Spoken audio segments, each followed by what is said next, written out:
शुक्रिया गुल, मुझे नहीं पीना। ऐसा मत करें, आपने कुछ भी नहीं खाया है। कम से कम बच्चे का ही सोच लें, एक घूंट पी लें।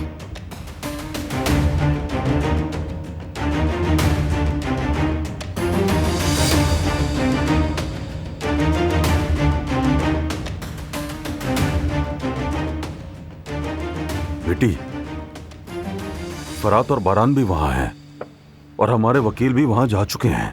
पुरसकून रहो, थोड़ा आराम कर लो। अगर उन्हें कुछ हो गया तो? कुछ नहीं होगा, डरो मत। रिवा, काश तुम भी अम्मी के पास चली जाती। सबिया साहिबा चाहती है कि मैं तुम्हारे पास रहूं। इंटरनेट भरा हुआ है, हर जगह अस्पताल में आज़ा की स्मगलिंग की बातें ही गर्दिश कर रही हैं।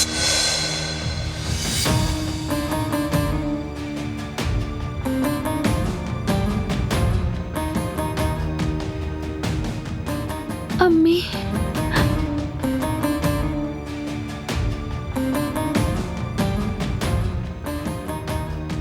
शबे साहब एक मौजूद कारोबारी खातून है, स्मगलिंग का उनसे कोई लेना देना नहीं, और मुझे भी नहीं लगता कि उनका इससे कोई लेना देना है। कोई भी उनके बारे में ऐसी बात नहीं सोच सकता।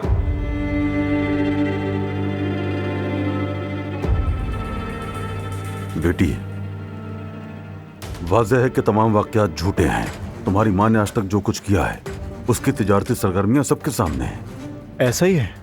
देखें, जो भी इल्जामात लगे हैं उनकी तहकीकात हो रही हैं, मगर सबिया साहिबा बेकसूर ही हैं। खुद को इतनी तकलीफ मत दें।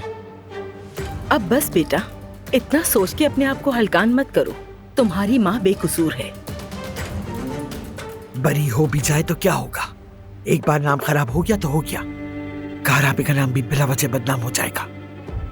हमारे दुश्मन के साथ जो काम किया उसने, इसका कोई पता नहीं उसने हमें किस मुसीबत में डाल दिया है, देख लो। अम्मा जान, अम्मा ऐसा मत कहें।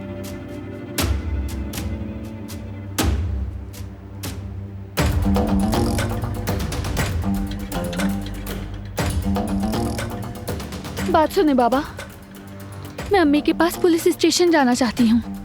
नहीं बेटी, जरूरत नहीं है, इंतजार करेंगे। मैं मजीद इंतजार नहीं कर सकती हूँ। तुम उम्मीद से हो, क्या करोगी वहां जाकर?